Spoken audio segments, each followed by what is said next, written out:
Welcome to the AJ Sports Podcast, episode 4. And today I'll be talking about games of NFL Week 2. No, Week 1, actually. Yeah, this is Week 1. So I remember when I made predictions of every single goddamn game in the NFL season. Well, let's see how they perform. Let's start with the Bills and Rams. The first game of the season. I picked the Rams. Damn, I was wrong. I was so wrong. The Rams looked sloppy on offense. Josh Allen looked phenomenal, throwing and running. Stafford, besides Cooper Kupp, just the Rams just couldn't get going offensively. Combination of turnovers from both teams, but Rams turnovers were a little bit more brutal as they were down. Most of those came when they were down. The Rams' offensive line, which was probably the only question mark of this team, does not look good so far week 1. Stafford was sacked 7 times. Miller gets 2 sacks in his Bills debut. And the Bills just looked overall better. The Bills defense looked as good as advertised. The linebackers are great. Even without Tre'Davious White, the Rams secondary, I think, just held their own. That's what they got to do. So the Bills, they start the season 1-0. They have some high expectations. And we'll see how they do in the season goes. The Saints, more blown leads for the fucking Falcons. Jeez. Like, the Falcons were up 26-10 at one point. Marcus Mariota did okay. Like, running the ball, he was good. Throwing it, not so much. Jameis Winston played really well as he led on a comeback drive. The Falcons tried to lead a comeback drive of their own, but their field goal ends up getting blocked. 49ers and the Bears. This is, I think I had the 49ers winning this game. Well, that was another wrong. The field looked sloppy. The game was just sloppy. Trey Lance did not look good in his debut, and Justin Fields doesn't look good either. The Bears are going to get some few wins here. They won 19-10. It was just a clown show this game. This game just sucked. I mean, both quarterbacks looked bad, which helps the defense look very good from both teams.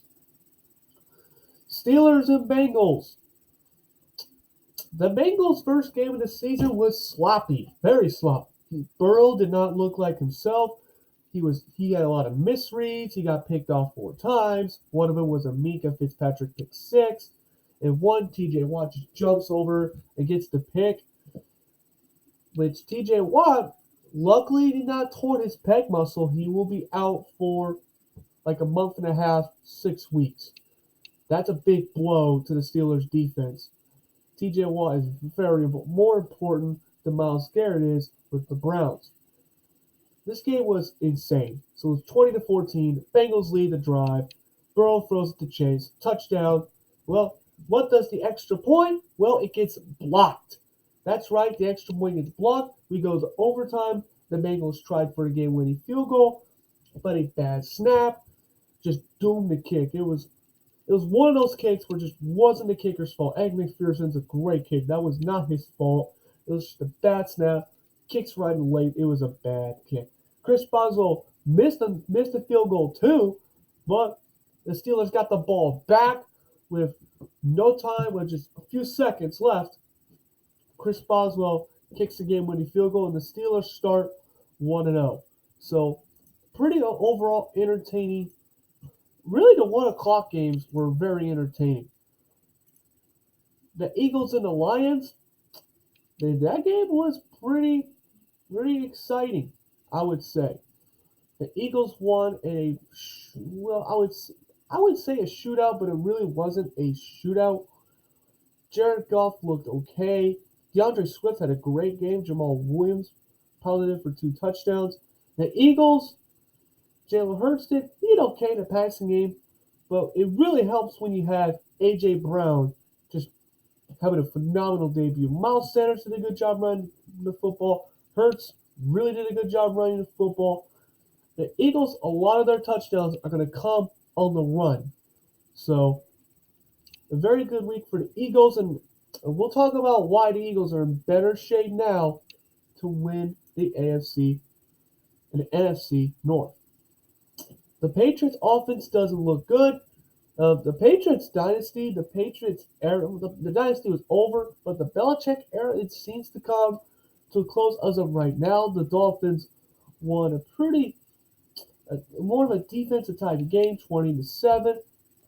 Tua tackled by Law. Now I only call Tua Twaga Baga Baga when he loses, but when he wins, you gotta call him tackled by Law. It's unfortunate, right? The Dolphins win 20-7. They start very promising, 1-0. I did have the Dolphins winning a game once, so that's pretty good. The Ravens, Jackson had a pretty solid debut, 24-9. They beat the Jets, as expected.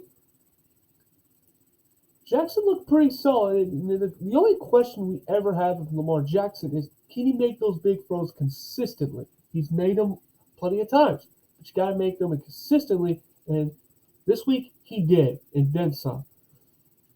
We'll see if the Ravens are willing to pay that man. Probably not. Jackson will not get a Deshaun Watson type deal. That deal was such an outlier. Pretty much other NFL owners were pissed off that Jimmy Haslam gave him that big of a contract. Carson Wentz, what did he do in his debut? He looked very good in his debut. The Washington Commanders, or we can affectionately call them as commies, they win 28-22. Carson Wentz had a big day. And he also spread the ball to a lot of guys. Antonio Gibson, Terry McLaurin, Curtis Samuel, Logan Thomas, Josh Johnson, all got good amount of touches. Trevor Lawrence, he looked okay. But the problem for Trevor Lawrence is he's playing for the Jags are just not a great team. Christian Kirk, he had a good game, but you do not want your best receiver to be Christian Kirk, regardless of how promising he looks. The Browns and Panthers, this was a fun one. The Browns were winning much of the day. The Browns have played methodical football. Jacoby Brissett, just play like your typical Jacoby Brissett. Try not to cost you the game. Nick Chubb was running them down. So was Kareem Hunt. Then Baker Mayfield throws that big touchdown pass to Robbie Anderson and leads the drive to kick, in their minds, a game-winning field goal. They lead 24-23. But Jacoby Brissett and those Browns, they came back to set up a 58-yard field goal from Cade York, and he ends up making it. And you don't want to know what's even more surprising? This is the first Browns Week 1 win since 2004. Crazy. Absolutely crazy. Baker Mayfield, I thought this game he was going to have a big day. He made that one big throw, but that was about it. That was about it for Baker Mayfield. He did not look that impressive.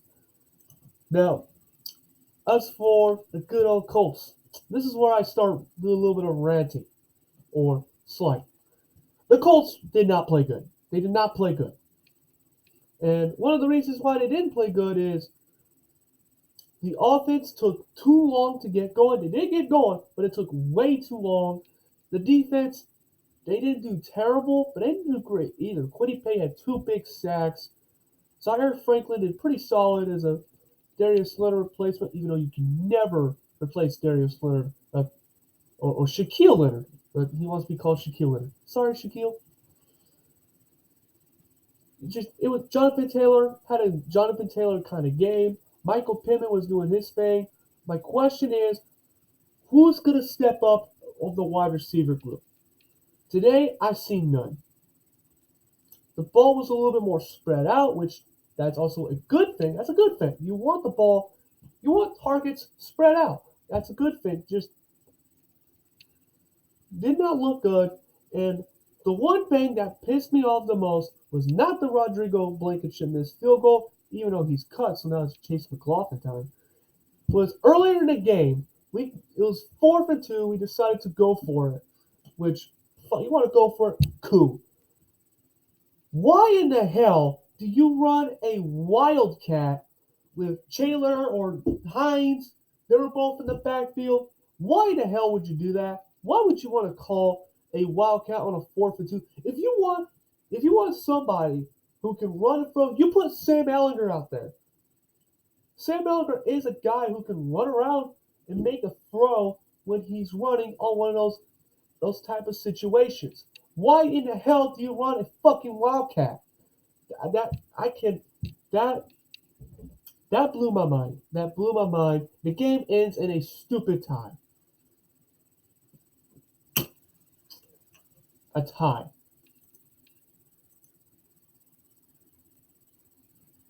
No fun. Luckily for us as Colts fans, Titans decided to do relentless self-destruction. Tannehill played solid, but the problem is he can never elevate his team. And Daniel Jones, this guy, Daniel Jones leads a game-winning drive. That's right, Daniel Jones leads a game-winning drive. Saquon Barkley looks like the old Saquon Barkley we love to see. And he also got that big 2-point conversion to win. So the Giants start 1-0. Very good start for the Giants. A bad start for the Titans. They sacked Jones 5 times. It didn't matter. God, these Titans are such underachievers. Yes, see, South might be your good old division of death. This game, the Packers and the Vikings, it is official. Aaron Rodgers is going to have a frustrating year. I did have the Vikings win. Good for me. The Vikings offense looked pretty good. Kirk Cousins, week 1, looked great. Dalvin Cook did his thing, 20 carries, 90 yards. Jefferson played phenomenal. The Vikings defense kind of shut down anything that should represent an offense. Just was not a good look. But this is going to be a frustrating season for the Packers. This is why you don't try to chase the bag, Aaron Rodgers, and you force Devontae Adams gone. I hope you feel good about that, Aaron Rodgers. Congratulations. Chiefs and the Cardinals. This was the prime spot for CBS. It was not a contest. The Chiefs' offense completely overwhelmed Arizona. Mahomes looks like the Patrick Mahomes we've always seen. And this is why I did not panic when Tyreek Hill was gone. I was like, they're going to find ways to replace. Travis Kelce, best tight in the league. Juju Smith-Schuster looked pretty good. It doesn't matter. Mahomes makes things work. He's that elite. And to be honest, I feel like getting rid of Tyreek Hill is a good thing. So now Chiefs offense doesn't have to go too damn cute, which really hurt them last season. As for Arizona, their offense looked okay, but just the rate that the Chiefs were going, they had no chance. The Cardinals had no chance to win at all. The Raiders and the Chargers, this was a good one. The Raiders did not play too good much of the game. Derek Carr threw a couple of picks, but the good old Carr and Adams connection, like they did in Fresno State, did very well. Darren Waller made some good catches. Brennan Bolden catches a touchdown. When was the last time I heard of Brennan Bolden? Justin Herbert played pretty well. Once again, the Chargers are going to be a spread offense, and they spread it around. Keenan Allen, DeAndre Carter, Gerald Everett, Austin Eckler. And oh boy, then the defense had their day. The Chargers sacked the Raiders 6 times. Khalil Mack had 3 sacks. Joey Bosa had a sack and a half. That Chargers defense looks as advertised. And if Chargers want to go far, that defense is going to have to continue to do what they do. And so far, Chargers look like what you should be. A little bit close, but the Raiders are not. The Raiders are a good-ass team. They just happen to play in a loaded AFC West. The Tampa Bay Buccaneers and the Cowboys. Cowboys, your season's over, buddy. Congratulations. Bye-bye. See ya. Get out of here.